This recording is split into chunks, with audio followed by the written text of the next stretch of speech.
This is Dr. David Proden, and I want to thank you as we begin another journey into school and community safety. If you're looking for industrial safety expert, Appalachian State University professor Dr. Timothy Ludwig, please visit www.safety-doc.com. Again, that's Dr. Timothy Ludwig at www.safety-doc.com. Welcome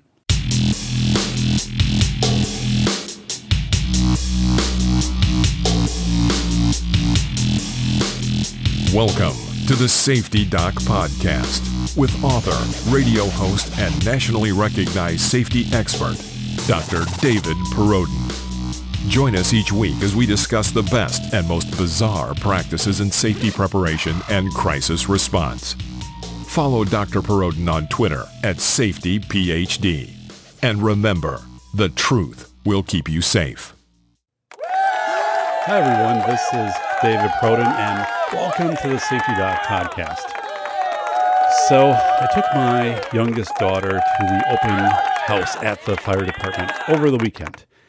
And in the past, I would actively be recruited by the firefighters of saying, hey, we have openings on the department for paid or volunteer, and, you seem like a fit guy, and here you live in the community. Do you have an interest of doing this, or would you like to learn more? And I was like, did that years ago and respect it, but don't have an interest in doing it anymore. Plus, like physically, not probably quite there for the rigor of that.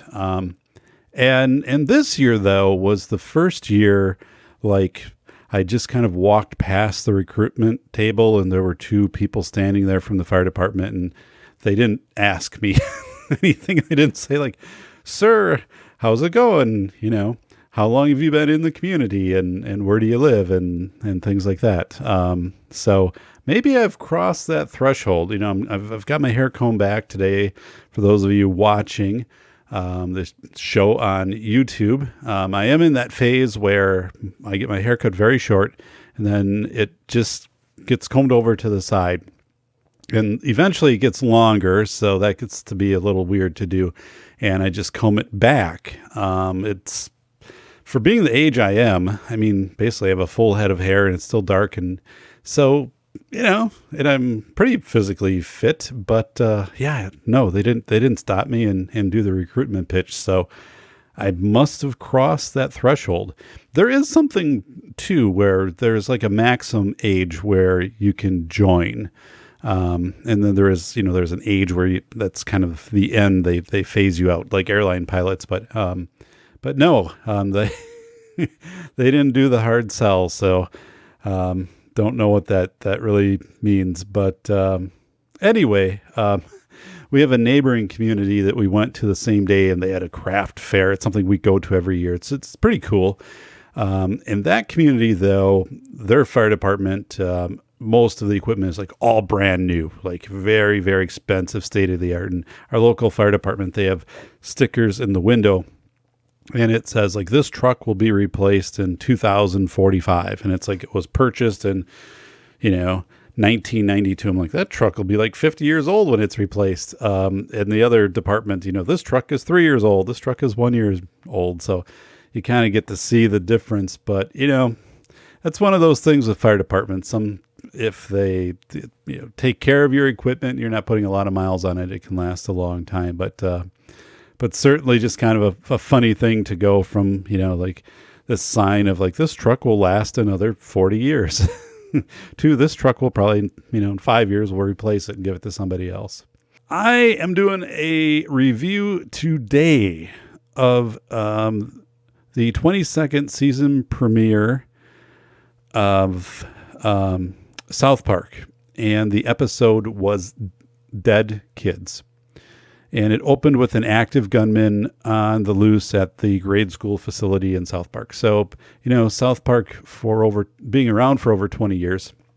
I remember when South Park came out, it kind of replaced Beavis and Butthead when I was in college.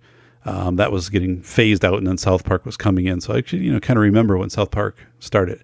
But the kids today, we say kids, but I mean, if you're K-12, there's not a time that you can remember that there wasn't a South Park. So it really is this reflection in so many ways of exaggerations and satire of society in ways which are just outrageous and, ways that are inappropriate and just doesn't make a lot of sense. And, it's a show that I do not regularly watch. There were a few episodes I thought were funny. I mean, one, I think they went to, it was years ago. They went to like an 1880s town, and just to kind of mock how these people would get into this hyper realism, but then they would spot someone, then they'd have like a wristwatch on or something like that. But, I wanted, obviously being in safety and being in school safety, this episode was something I wanted to watch and see what the perception of the writers would be of where they were going to point out the satire, where they would build upon, exploit the satire, the rhetoric regarding school safety. Again, not that I'm endorsing this, but this we know this is part of pop culture, so I want to take a look at it and give an analysis of what I think on this. I'm going to be moving this right here. All right. I do take notes. So I'm not probably looking at what they got right and what they didn't get right, but more or less the way that they framed this and took on this episode, which I think was really strange. I'm kind of baffled because there were so many opportunities to really just explode the rhetoric that has to do with school safety and especially school violence, school shootings. And they didn't do that. They took some really bizarre approaches. So let me get into this. So this whole show is this episode. Okay, again, dead kids. It's built on the premise that students, teachers, responders, and most of society has become adjusted to school shootings, and calls for change are met with the collective response that the issue is just too complicated and school safety is amorphous. Although this point, again, is oddly not developed throughout the episode. So getting into my reactions. So they had some different storylines, playing. So the first storyline was this was an overreaction. So in the Stan is one of the main characters. So that Stan's mom, Sharon, this was hormonal, this was emotional, this was just an overreaction. So she's calling for change, and she's just furious why the other parents aren't rallying with her, why she's not getting support from her husband. And this is happening over and over and over again. So we see this centered on her, and again, gets together the other families, and they meet at her house, and they're just kind of like, well, this is the society that we live in, and it's a big issue, and there's not much we can do. And she just goes off on everybody. So to me, okay, this is a very surface level psychology that the writers are taking here. It's very dismissive. This is not dimensional at all. I mean, and we know that in school shootings that it is the parents, it is the moms, the dads, and also the kids who then become very vocal after the shootings. It's just not the moms that do this. It's not like or a mom. It's like this entire community, gets riled up, but it's especially both parents. I mean, it's dads, it's moms. So to just isolate this as, this is an emotional mom and the other parents are dismissive, that's not how this happens at all. So I thought that was a really weak. It was a weak storyline. It's not an imitation of the known reality. Again, that that dads come out, that they are getting in front of national media, seeking change, although they don't know what that is. Usually they get fed lines from different groups. Like, we have to have one entrance that everybody comes in and out of, and they get behind that. So they kind of get manipulated. So this is something that South Park could have realized, could have had all these different narratives that are playing out there, different lobbyists, different politicians that would try to seek out the mothers and fathers and even the kids. So you could have had this whole irony and this rhetoric playing in this episode, where basically all of these parents could have been coming forward with these different single solutions that they were completely sold on, even though they hadn't researched these solutions at all, and not that these were even solutions at all. So this was an opportunity that was completely lost in this episode. So I thought that was really a shoddy way to just say, that the response was Sharon, Stan's mom, and really you take her out of this equation and people just have normalized to this. So that's just not the way that it works. And again, you had the storyline that you could have quickly come out with all of these parents, each with this different talking point that they are completely convinced of, even though they are just a mouthpiece for it. So yeah, I thought that the information for that was ubiquitous, that the writers, should have picked up on that, and just very strange. So the episode began with Cartman being frustrated that he had failed a test, despite the fact that he cheated off of his classmate Token. So Token gets an A, and then Cartman quickly notices that Token had erased his initial answers. So then Cartman is thinking, well, Token just put those down on purpose, and then I copied them, and Token knew I was copying them, and then I failed, so Token made me fail. So as Cartman often does, he turns a small issue into something really big, and he believes it was race related, and there's a cover up. And so he basically believes that Token wanted him to fail the test because there were rumors going around that Cartman hated Black Panther, and Token is an African American student.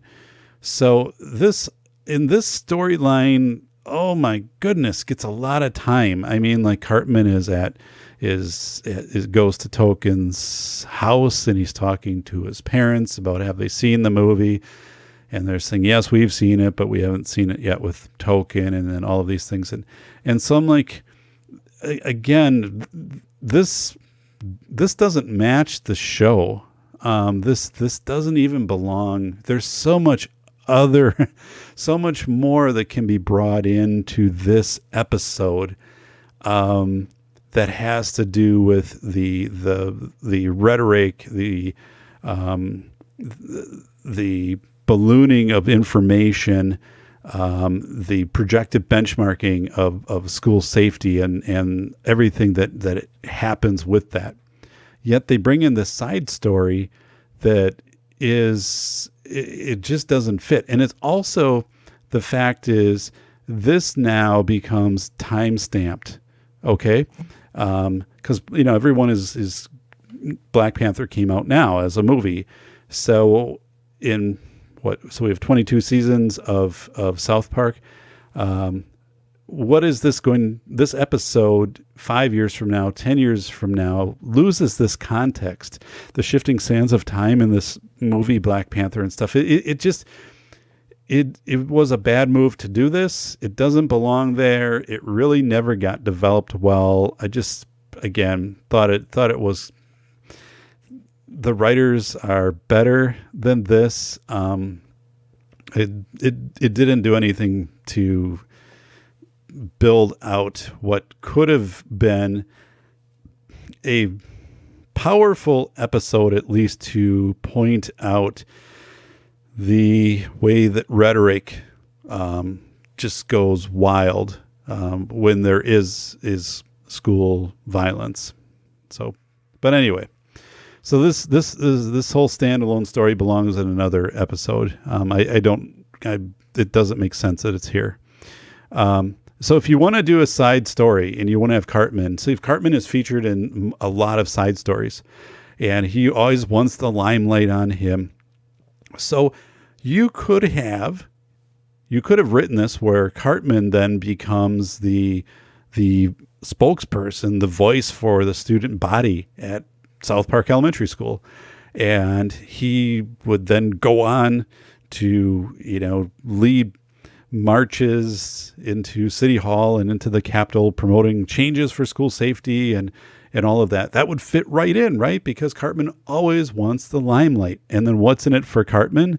Well, the attention, also his personal interest. Maybe he's thinking he could get a book deal. He could be, on some merchandising or whatever this is. I'm just saying, with consistency of the show and knowing Cartman, this would have been the opportunity then to have Cartman become the spokesperson.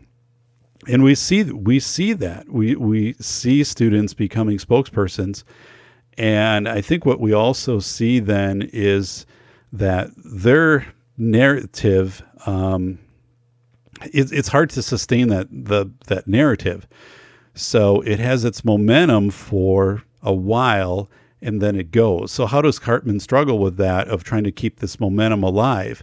He then has to capitalize really on every additional school shooting or shooting in general to make a comment on it and to just stick with that. So he's always relevant.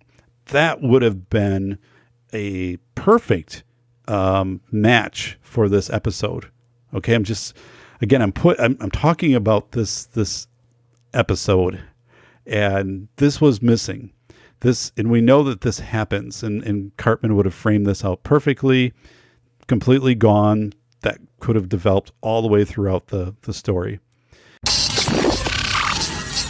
Thank you for tuning in to the Safety Doc Podcast with the nation's leading safety expert, Dr. David Perrodin, author, radio show host, university instructor, researcher, expert witness, and consultant. Powerful testimonials. Dr. Perrodin has a strong reputation as the go-to safety consultant, and he was still able to exceed our expectations. When we went looking for an expert in the field of crisis preparedness and prevention, David was the single person we pursued. Not easy stepping into the touchier subjects of life, but Dr. David pulls it off. Take a listen. Now, back to Dr. David Perrodin and the Safety Doc Podcast.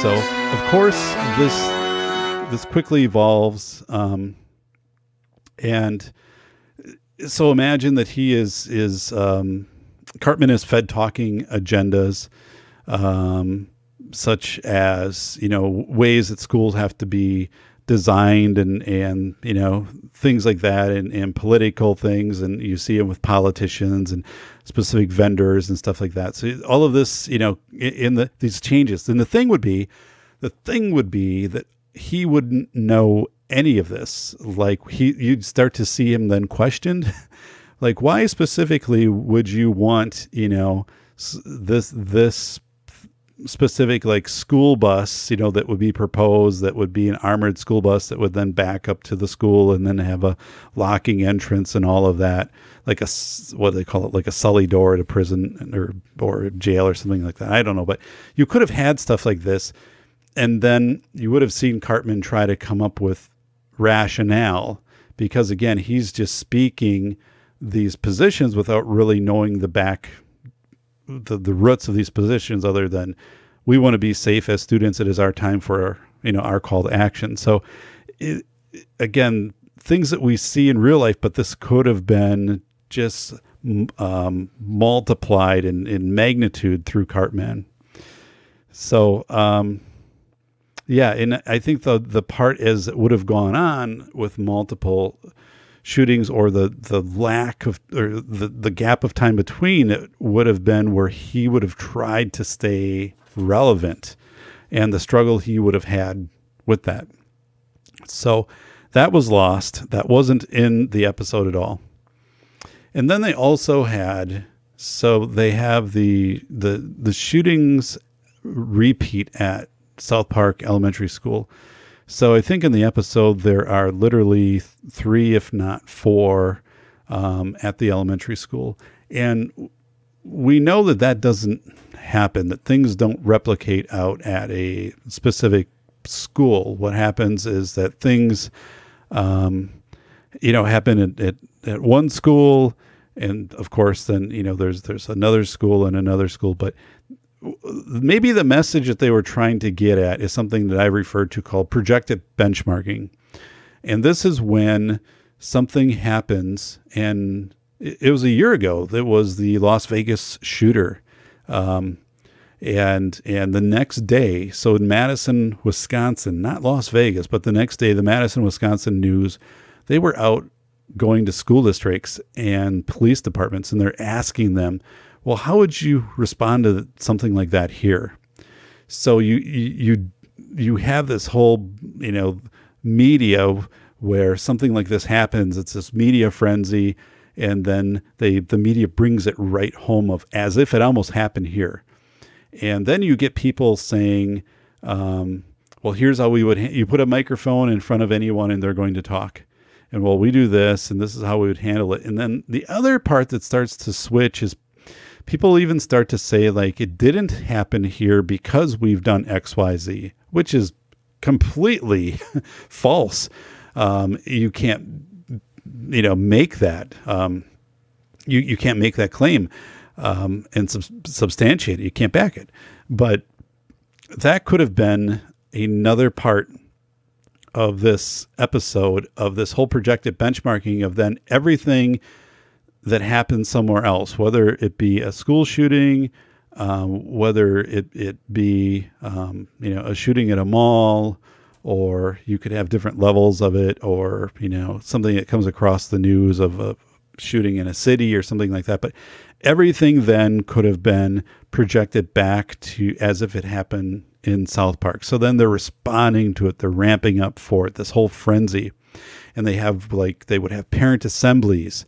And the parents are saying, we've got to do something, like this is out of control. This is happening every day now. But what's happening is they're just being informed. They have their news feed coming through Google or whatever every day at 1:00, and it's telling them what's happening across the entire world. So that could have been another opportunity to point out this projected benchmarking, which certainly happens. The media try to bring this right into your own home as if it happened, or your neighborhood, if it happened here. And this whole thing also with this projected benchmarking I've seen of people going a step further of saying, well, it doesn't happen here because we do these types of things. Well, no, that's not accurate. So yeah, the opportunity for, the parent assemblies and you could have, this could have been part of a show, and just where this momentum just goes crazy, but then nobody has a real call to action. Like they don't have a solution to this. So they just come back, and maybe you even have like this assembly fatigue. So you have, assembly, and then 3 days later, there's like an assembly, and then 3 days later, there's an assembly, and 3 days later, there's an assembly. And at some point, the assembly sign just gets professionally produced, and it just gets like put out front, and then like the arrows and stuff, like here's to the room and whatever. And then eventually, just fewer and fewer and fewer and fewer people show up. So yeah, this was an opportunity for them to talk about that whole projected benchmarking. And again, a lost opportunity, much more relevant than the whole subplot of token and black Panther. So I again, I mean, huge that was overlooked.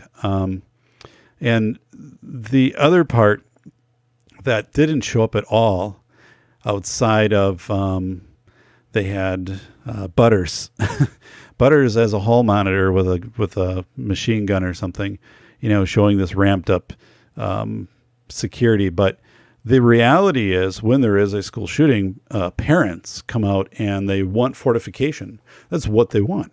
They're always going to ask for fortification. So if you have $100 million that you're putting out there for school safety, and states are doing this, excuse me, states are doing this, that's going for fortification. Bollards, those things that stick out of the concrete in front of buildings and around parking lots and stuff like that, bulletproof glass, cameras, stuff like that. So you could have had where you have the first shooting, and the first school shooting here at South Park Elementary, and then there are a few bollards that are drilled in front of the school, and maybe a couple cameras and stuff like that, and a security guard. And then the second shooting, so then at that point they had more cameras. There's bollards all the way up and down the sidewalk. You start to see some things like a drones coming in. They have like a third shooting, and then you add like robot security guards that are going up and down the hallways, and you could make those as outlandish as you want it, with guns on them or whatever, and like a warning, of it with a retina scanner to make sure, every kid has to walk into the building like with a retina scanner. Kind of like Mission Impossible. You could have a pan past the school store with the camera, and in the school store, it could have been hanging in the window of the school store, like a sale on bulletproof backpacks or bulletproof binders or something like that, which are things that are sold. I mean, legitimately sold. Not that these things are legitimate. I don't back them. I think they're ridiculous, but these things are actually marketed and sold. So this is the expanded reality that could have been sensationalized to just make people aware of it, and have them at least have a discussion on, oh my goodness, like that was really distasteful, that was done and whatever. But then as that dies down, to say, well, but they actually do these things. Like there are bulletproof backpacks and bulletproof binders and some of this, and there's, talk about, robotic security guards. I mean, most of this stuff is authentic, it's not wide scale yet. And these bollards, being put up. I mean, you could have where it could be, you could show parents showing up or kids having to like squeeze through these things to try to get in and out of their classrooms, or, into the buildings and stuff like that, I should say. And all of the cameras and stuff, I mean, could just be so over the top to just make that point. Again, why that wasn't in here was beyond me, because I mean, it's so obvious. It is so obvious to, I'm like, who did they consult on this? I don't know. I mean, it's like this, that was just, how do you do an episode like this where you would have a school shooting at, South Park Elementary, and then some time passed and another school shooting, and then, and progressively not build up the fortification response that would be demanded by the community, to this point where it becomes so fortified and so over, the top, that it becomes this hyper realistic facility. I mean, like you could have an airplane or a helicopter flying around the top of the school and all of that stuff as the kids are coming in. And I mean, I'm just, again, saying that if this was to be done as a tool to bring conversation to the topic, and if we know that this is, the generation that watches this, are the young adults who have kids in school, because I grew up with this, and then also, the kids who are attending, it just missed the mark. It just missed the mark. So another part is there are often hundreds of responders to a school shooting. So if there's a notice of a school shooting that goes out over the two-way radio, the radio communication systems, the dispatch, there are responders, off duty. They'll be an hour away and they'll drive to the scene. They'll self-dispatch, and you can literally, in most of these instances, you'll have hundreds of responders there. So you get this whole situation where it's first of all, it's somewhat helpful in doses. Like if you're reunifying the students, and that you can give some relief to the initial officers that responded. But this goes way over the top in most cases, where they're bringing their own, vehicles that they can set up, and it's like an RV type thing, and they can run, communications and intelligence out of these things and kind of dispatch at the scene. And anyway, they fill up like entire parking lots. So, and they stay like for a couple days, and then they dispatch, they go back. So I think that could have been another part that was brought in here too. And sometimes, it is people who are adrenaline junkies on this. Flat out. It's like we know that there are firefighters who have been convicted of starting fires because they wanted to get the call to go to the fire station to drive the fire truck to the fire, put the fire out. Now, I know this reflects in a negative way on first responders, but sometimes in this, this is very common with large-scale disasters, but especially in school shootings, because, we have youth involved. It's very visceral, but this massive response, and then it's a slow dispersal. If you're responding from an hour away to a school shooting as a self-dispatch, you really aren't going to be adding anything to that. You become a challenge to manage through the instant command system that's there. So you could have also had, they just kept showing, the ambulances and fire trucks, police cars outside. It was the same shot over and over and over again, but it progressively should have been more, and to kind of get that point across. The first time it would have been that way, but to bring it out to the viewer, it should have been more and more and more, where then like you have a pull away scene and you have like an entire parking lot like this, or several parking lots, and all it is these vehicles, and then like they have to be sustained. So then there's like food trucks coming in to sustain, and at this point, like the event's done and they're not doing anything to support the event. They're still there. So you could have this, and then they're all getting interviewed too. And so this could have been like this whole side story of how these people descend on this community, and then, they slowly kind of fade out. So I think that could have been put in. So yeah, I have to say, I don't think the episode was well researched. I would grade it really a D+ is all I would give this, for all the hype, and you're leading off your season with this. And again, not an endorsement of school violence or anything from me of that type of, no, obviously not.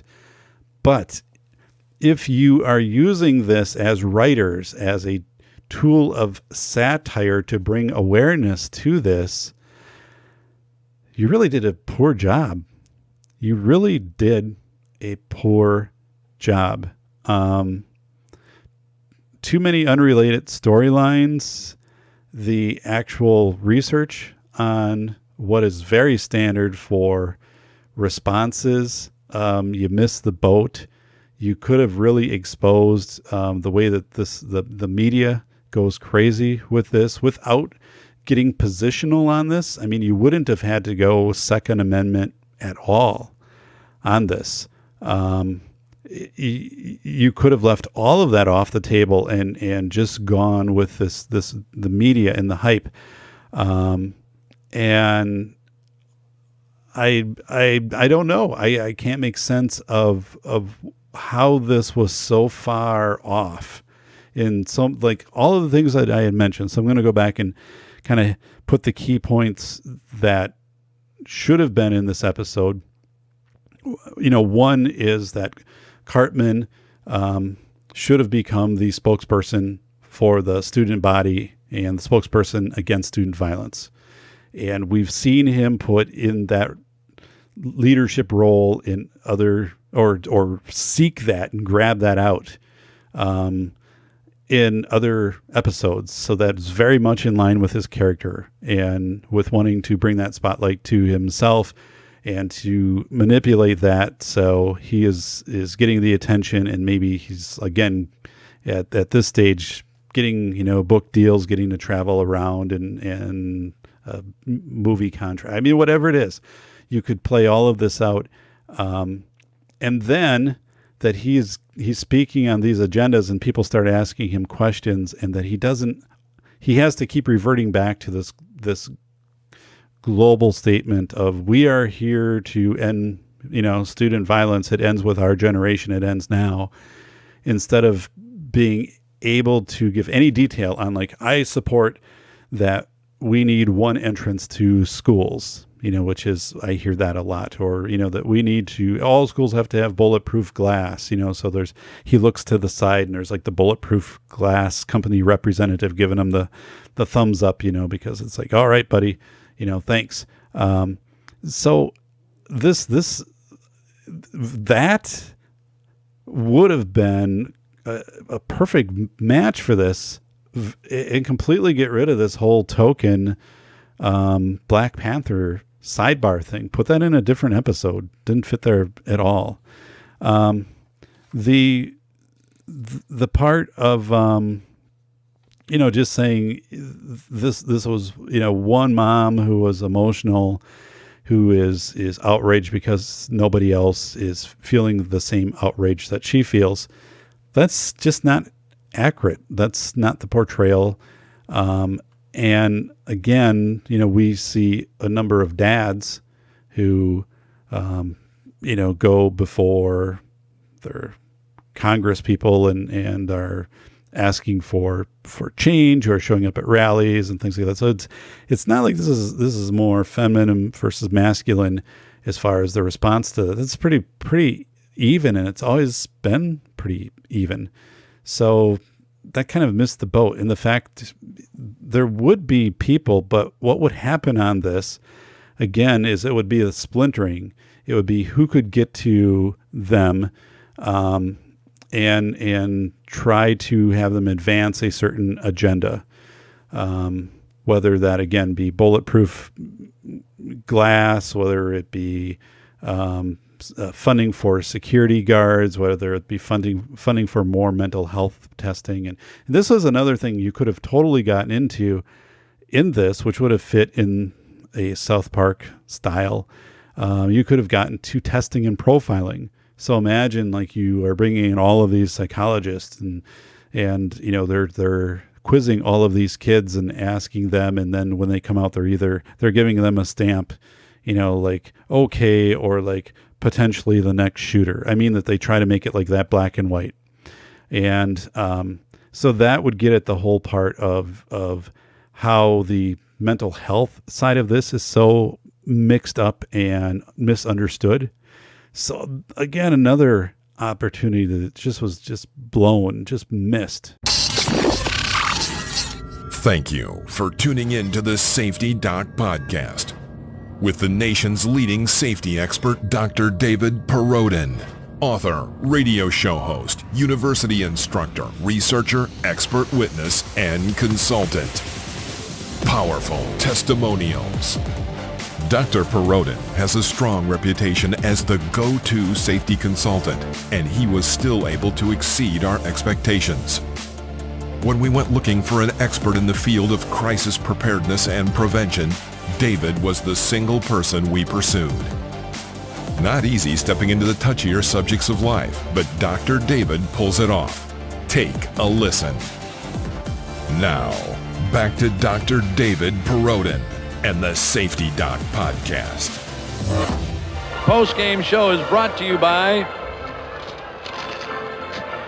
Christ, I can't find it. The hell with it. And completely the fortification of the site of the school and all of these enhanced security measures. How do you miss that?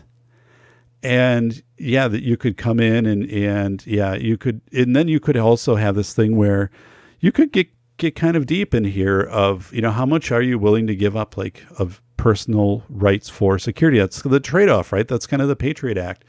Like after 9/11, what do we give up so we can fly a plane? What do we allow TSA to do? We take our shoes off and they can check through everything. And, it's so, and now that, phone calls, emails, things like that can be searched, recorded, subpoenaed, whatever. But you could have had like somebody coming in and saying, what we need to do is we need to plant these special chips in every student, and that way we can track where they are in the building at all times, and we'll know who's here and who's not supposed to be here, and these types of things. Or we can, do these special, 3D, gun detection, units or whatever, and see how far people would go. Throw that out there, like, and then have it where, do you have a couple people in the community, some parents who are like, yeah, I'm not for implanting my kid with a chip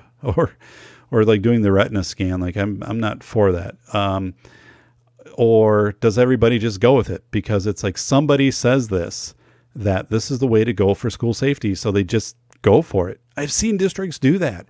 I've seen districts where literally I've driven around, it's, like more of a poor rural type area. And people have signs in their yard, like hate the government and governments, don't trust the government and whatever. Really. I mean, and, yet the district introduced very invasive measures for adults to come into the school. Like you had to hand over your ID, your driver's license basically, and get it scanned. And then they had some system that they purchased. And within a minute, it did like this background check, this cursory background check. And you were either let in or not. I'm guessing it did like a criminal check. And then if you were on a registry or something like that. But so the superintendent was telling me this, and I'm like, ooh, that must have been like a really hard sell. He's like, no, not at all. Like nobody complained. Nobody complained at all. Like they came in and we said we were doing it. And, some initially the only complaint was that they didn't have their ID with them. They had to go back to their car to get it, but then they knew the next time to bring it in. And I'm like, wow, like talk about this dystopian location where everybody is like, I don't want the government to know any more about me. I don't trust the government, and the government this, the government that. And then yet being told, we're putting this system in place and we're going to scan your ID so you can just get into the school building where your kid is, because this is part of our safety measure in a district where there has not been a school shooting. And they just go with it. They just go with it. So that's another part in here that you could keep ramping up all of these security measures. And you could even start putting these onto the parents, that the parents would have to have special, IDs or whatever to access toward the school. Or like, if you got so close and you didn't have it, like it could be some alarm that sounds and some guards run up to you or whatever. But I mean, it could, you could have opened all of that up, this Pandora's box of all of this. And you didn't, and you missed out. So the writers did a horrible job on that. There wasn't even a whiff of that. I mean, he had Butters and his machine gun, but you missed out on everything else that is really happening out, at schools as we speak. And so I don't know. So in watching this, probably like everybody else, I expected, put that over here. I expected this to be one really distasteful and very graphic and over the top and all of that. And it just wasn't. It was kind of a sluggish episode.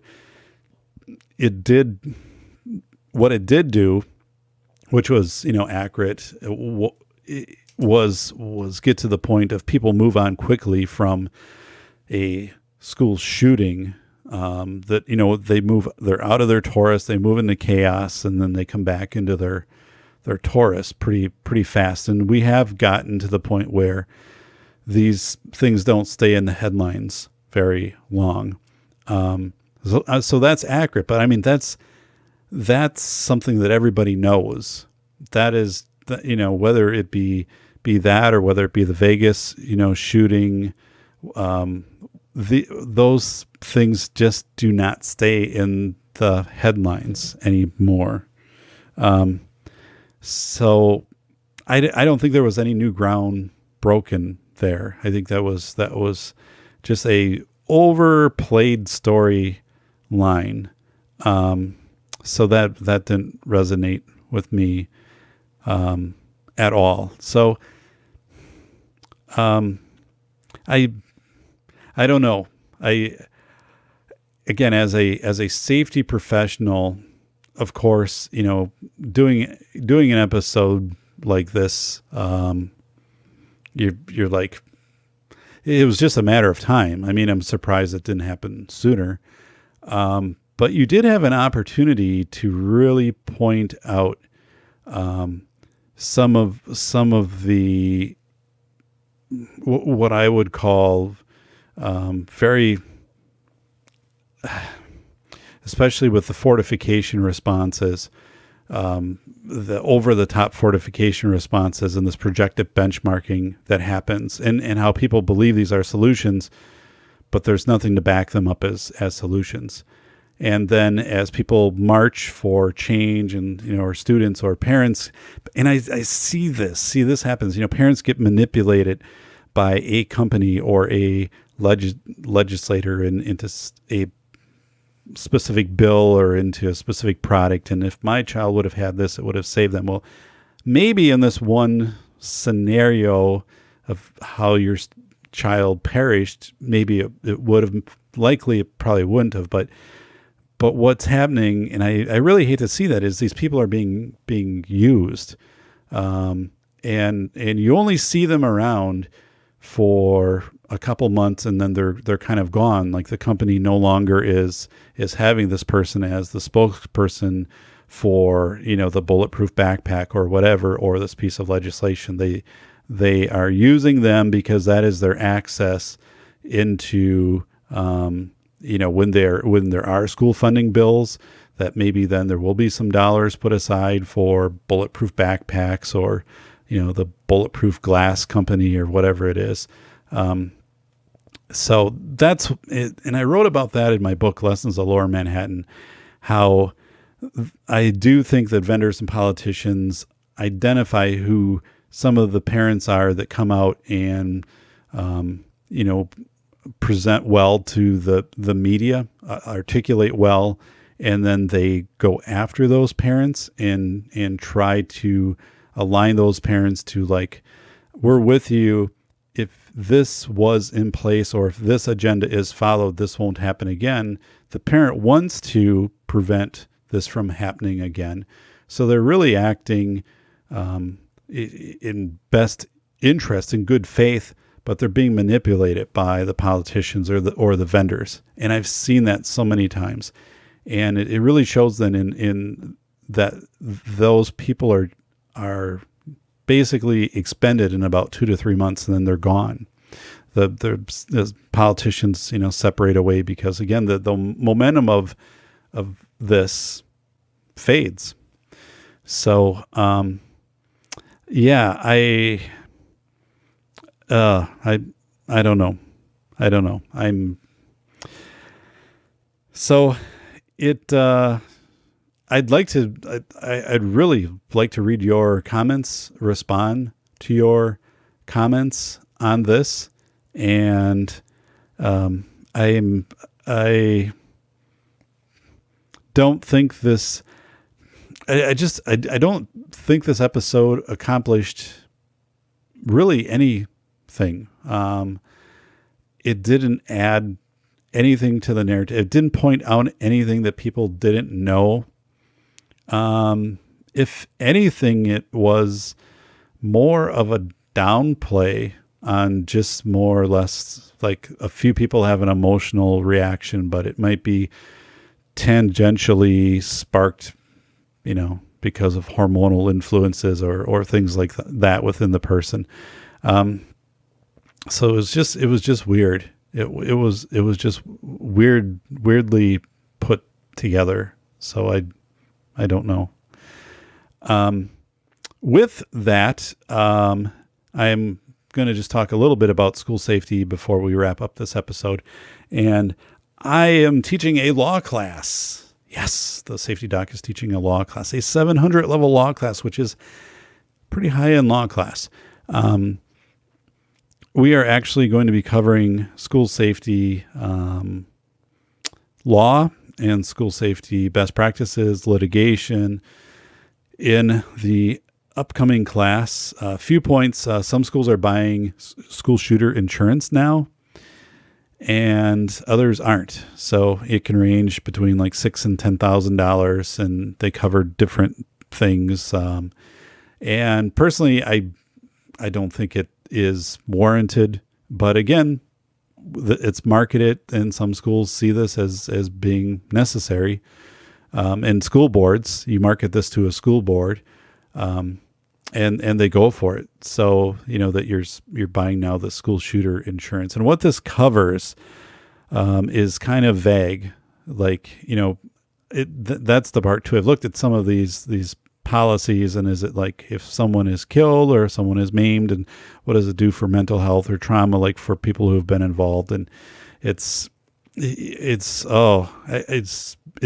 I don't like it. I don't like it. I don't think it's good. And I'm proud of the districts that stood up and said, no, we're not doing this.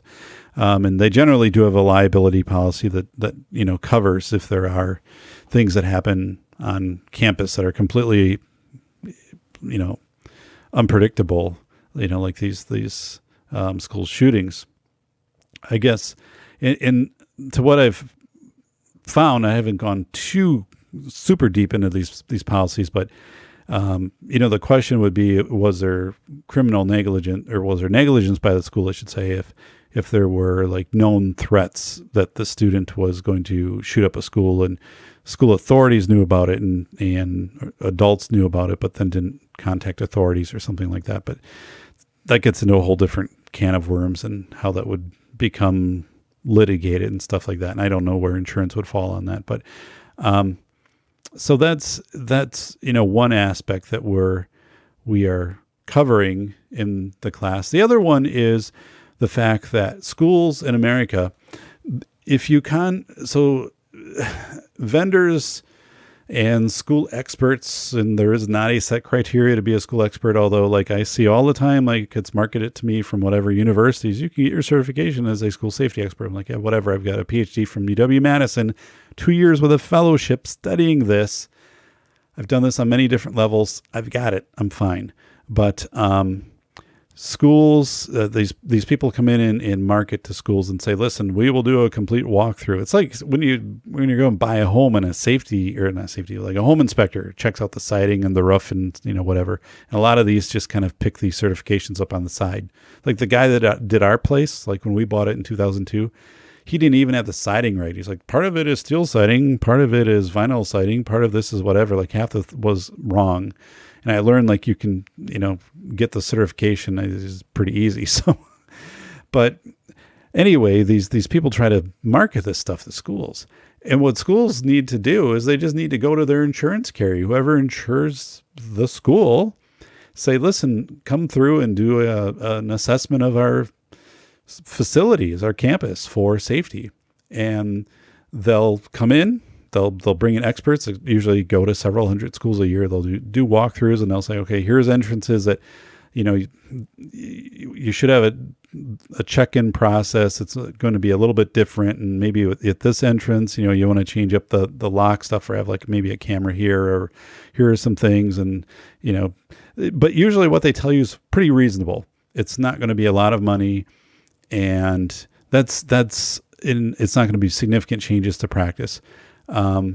But what happens is people don't do that. Like superintendents, no, they won't do it. School boards won't touch it. The reason why, if you go to your insurance carrier, it's like, when your car insurance offers you a thing and says, you can plug this module into your car and we'll monitor your driving practices. And if you're driving the speed limit and all of that, like we'll give you like 50% discount.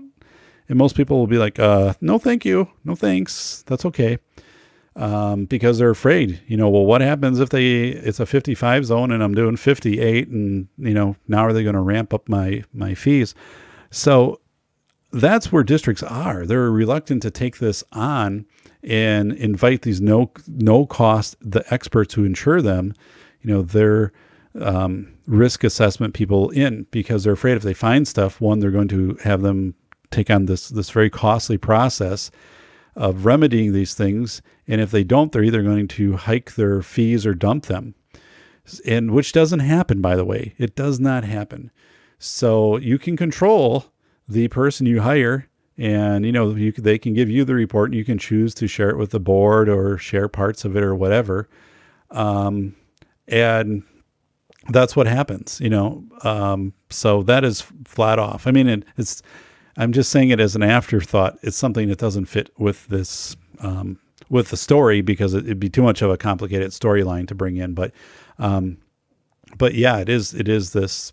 Well, I mean, that's another. I guess you could have had this whole thing where you're just ascended up with all these vendors. You could be, they could just be at the local mall in South Park, and everything is bulletproof. Hey, it's the new, bulletproof, backpack, shoes, that you can do all of this stuff. And, these special buttons you can press to alert whoever. And I mean, all of this stuff. And, I mean, I guess all that, but, so here with the Safety Doc doing a review of, the South Park episode, Dead Kids, found it to be, not to deliver anything of a meaningful message. It had the ability to do that with the following of the show, with the development of the characters, to really make people aware of these big issues that go on relative to school shootings and school safety. And they chose just to kind of wander all over the place.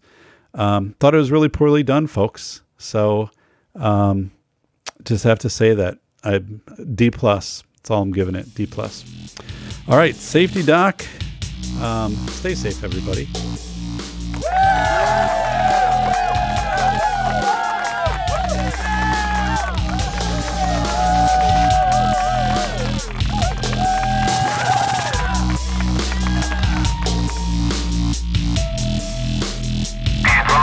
Suspect is armed and considered extremely dangerous.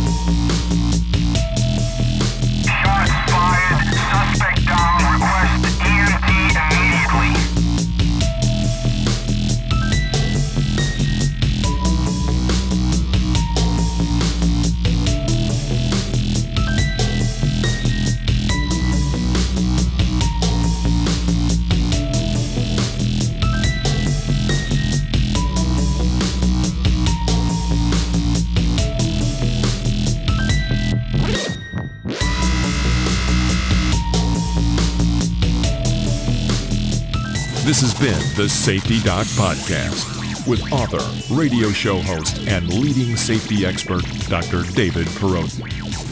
Remember to check back each week for the latest, best, and most bizarre practices in safety preparation and crisis response. You can find Dr. Perrodin on Twitter @SafetyPhD. And remember, the truth will keep you safe.